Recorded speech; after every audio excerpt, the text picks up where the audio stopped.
Hazreti İsa Aleyhisselam'ın şudur mucizeleri ve kudretleri ve kerametleri Hudaý Taala berdi değil mi? Hop. Cem geçtendi zehar etraf halk az-zariro şalo lengo ehli dalq berdere ansome İsa sabah tabedem uşan rahanet az-cenah. Hazreti İsa Aleyhisselam erti bilen öz soğmağa ibadet etken zayına oturuyanmış. Kafının adı mirizden dolayanmıştık onu. Az-zariro şalo lengo ehli dalq şel, paytık, ker, kör, kel her nazirin dertli olsalar kafının adı dolayanmıştık onu.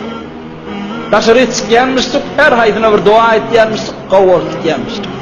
Göğünden bir saçak geliptir, o saçağın devreğinde uyuşup her ayda bir lokma ikittiler, hemme dertler kavur etyenmiştik. Hop! Şu zamanında yok mu kamşı tatsap?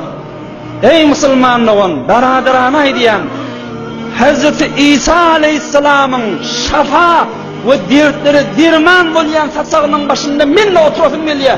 Yok mu dünyanın yüzünde? Savmeye İsa's hane ehli dil.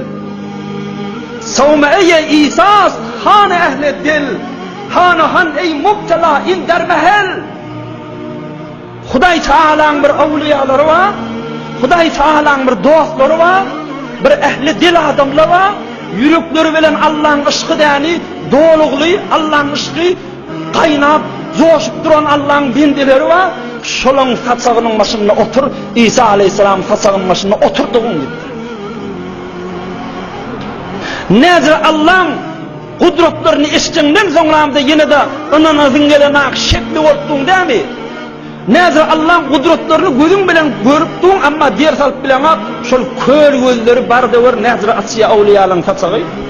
Elhamdülillah her zamanla kamil mükemmel murşid adamlar yani pirler ba dünyanın yüzünde böyle idarlar gözde tapma gerek ve kullu murşidin kamil fehuve İsa vakti diye ulemalar. Her murşidi kamil şu zamanın İsa'sı deptirler. Yüreğin kul furan olsa kulunu açıp verirler. Öyle bir duğdun dağıdık kağıldın mı? Duğdunu, çürüğünü, hayır duasını alıp kayıttın mı? Bir topur dertleme derman mı? Bir topur ruhaniyetini şarj edip verilen saçaklar var. Şundan han ey muhtela inder mehel şu saçaklardan boş kağla mı diye Mevlana dünyanın yüzüne bak ki mahtumul lisan neme diye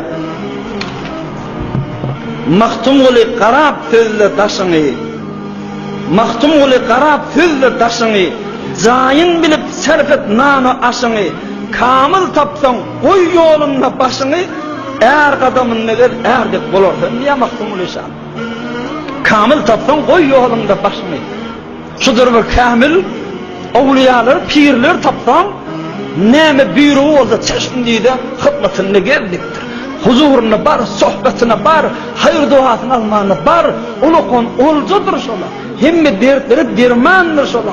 Ülük kalıplar direltecek adamlardır ola.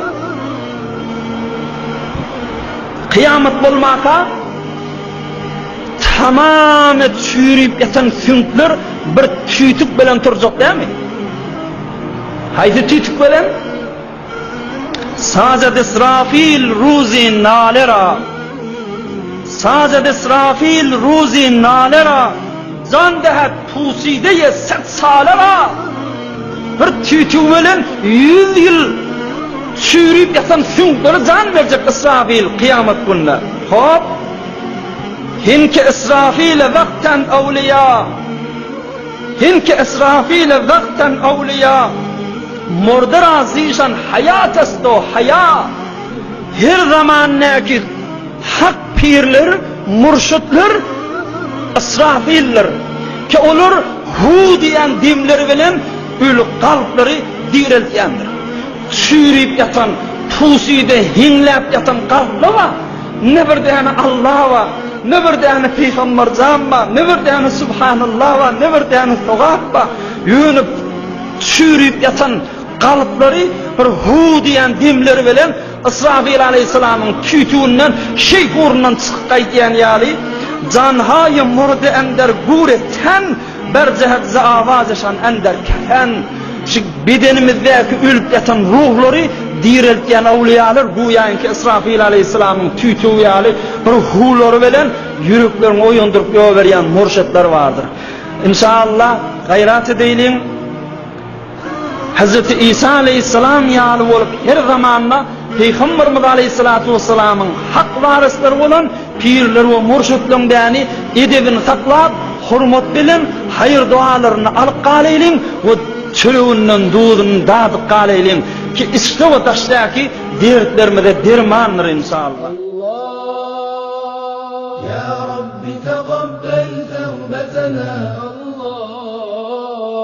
Ya Rabbi vagfir zelletena Allah.